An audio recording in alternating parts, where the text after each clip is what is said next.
दुख के विशेष विशेष कारण क्या होते हैं, आखिर जीवन में दुख क्यों आता है, दुख के कौन कौन से कारण हैं जिनसे दुख आता है।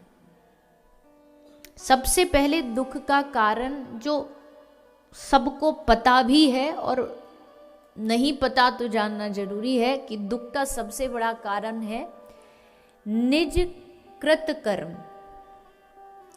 मतलब हम जो खुद कर रहे हैं, हम जो कर्म कर रहे हैं, उन कर्मों के कारण, उन कर्मों के फलस्वरूप हमको दंड भुगतना पड़ता है, जिसको दुख कहते हैं। तो दुख का सबसे पहला जो कारण है वो निज कृत कर्म, अपने कर्म। तो ये मूल है, ये सबसे अहम है, निज कृत कर्म। फिर पूछा दुख के और क्या कारण हो सकते हैं, तो अगले चरण में कहा दुख का अगला कारण हो सकता है, एक दुख होता अभाव का दुख। अभाव का दुख मतलब कोई वस्तु के न होने का दुख, कोई चीज ना मिलने का दुख, कोई चीज ना पाने का दुख। चाह तो बहुत रहे हैं कि ये मिल जाए, वो मिल जाए, ऐसा मिल जाए, वैसा मिल जाए, पर दुनिया में हर चाही चीज मिलती थोड़ी है।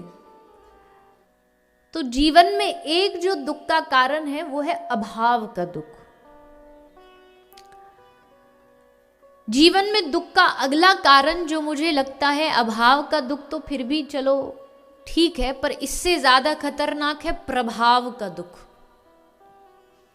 कुछ तो अभाव में दुखी हैं और कुछ प्रभाव से दुखी हैं, मतलब दूसरों से इन्फ्लुएंस्ड होते हैं, उनके प्रभाव से प्रभावित होते हैं। अरे उसके पास तो ऐसा है, अरे उसके पास तो वैसा है। प्रभावित बड़ी जल्दी हो जाते हैं। उनकी इच्छाओं का कारण है दूसरे के प्रभाव को देख करके अपने आप को दुखी कर लेना, किसी का सम्मान देख करके अपने आप को दुखी कर लेना, किसी को आगे बढ़ता देख के अपने आप को दुखी कर लेना। तो ये होता है प्रभाव का दुख।